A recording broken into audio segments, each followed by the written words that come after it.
आप सभी को जय मसीह की। सबसे पहले परमेश्वर को धन्यवाद देता हूँ और आप सभी को भी परमेश्वर की राज्य की सामर्थ्य वचन में हार्दिक स्वागत करता हूँ।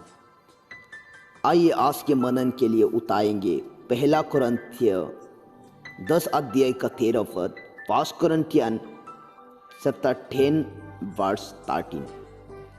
तुम किसी ऐसी परीक्षा में ना पड़े जो मनुष्य के सहने से बाहर है। परमेश्वर सच्चा है और वो तुम्हें सामर्थ्य से बाहर परीक्षा में ना पड़ने देगा, वरन परीक्षा के साथ निकास भी करेगा कि तुम सह सको।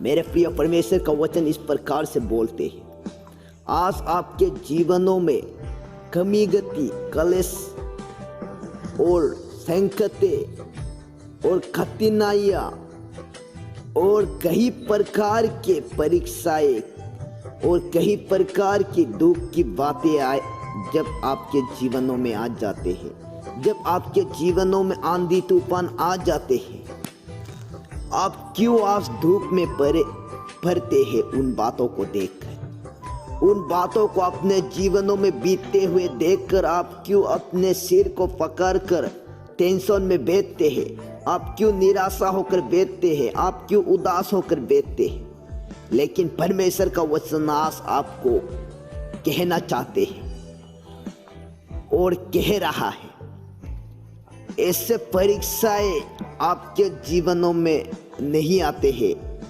जिन परीक्षा को आप नहीं सह सके। लेकिन आपके जीवनों में जितना भी परीक्षाएं, जितना भी कठिनाई, जितना भी आंधी तूफान आते हैं, तो उन पर आप जीवन पा सकते हैं, उन्हें आप सह सकते हैं। सामर्थ्य से बाहर कभी भी परीक्षाएं में नहीं लाएंगे, इस प्रकार से वचन कहते हैं। और परमेश्वर सच्चा है, यहाँ पर ऐसे बताते हैं, और आपके परीक्षा के साथ साथ वो निकास भी करेंगे, इस प्रकार से बताते हैं। मेरे प्रियो, आप और हम प्रभु यीशु मसीह को उद्धारकर्ता करके ग्रहण करने वाला है। हम उन पर विश्वास करने वाले, हम नए सदकी की कलीसिया है। आज हमारे जीवनों में आत्मा में मजबूत होने के लिए परीक्षाएं आना, कठिनाई, आंधी तूफान आना बहुत जरूरी है। ये बातें आना आवश्यकता है। हम पुराना नियम में इस प्रकार से देखने को पाते हैं, जिसके साथ परमेश्वर रहा करते थे, जिसके संग परमेश्वर चला करता था, उनके जीवनों में कुछ भी संकट की बातें नहीं आते हैं, कमी गति नहीं होते हैं, आंधी तूफान नहीं आते हैं, रुकावट की बातें नहीं आते हैं।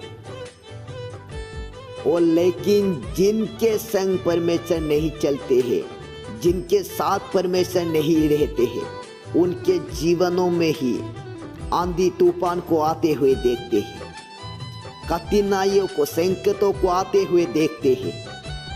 और हम योना का जीवन में देखते हैं, परमेश्वर ने उन्हें निनेवी शहर में भेजना चाहा।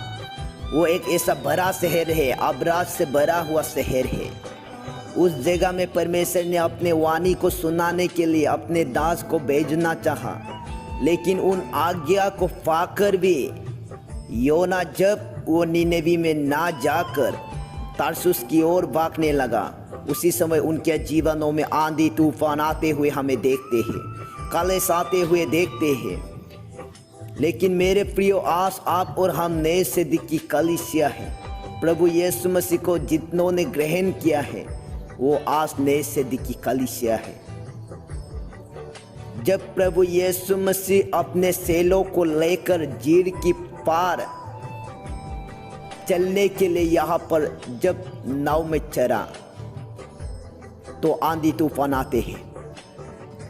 इन बातों को देखकर हमें क्या सीखने को मिलते हैं? पुराना नियम में जिनके साथ परमेश्वर होता है, उनमें आंधी तूफान नहीं आते हैं। नया नियम में जिनके साथ परमेश्वर प्रभु यीशु मसीह होता है, उनके जीवनों में आंधी तूफान आते हैं, उनके जीवनों में परीक्षाएं आते हैं। लेकिन मेरे प्रियो, इन बातों को आप जानना बहुत जरूरी है।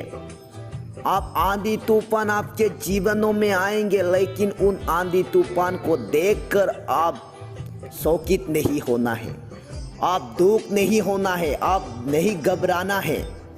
क्योंकि जिनका जीवन में आंधी तूफान आते हैं उनका साथ परमेश्वर रहते हैं, और जो उनमें होकर चलते हुए निर्बल महसूस लगने लगते हैं तो परमेश्वर उन्हें हर समय सामर्थ देने के लिए, निकास देने के लिए तैयार रहते हैं। इन वचन के द्वारा परमेश्वर आप सभी को आशीष दे।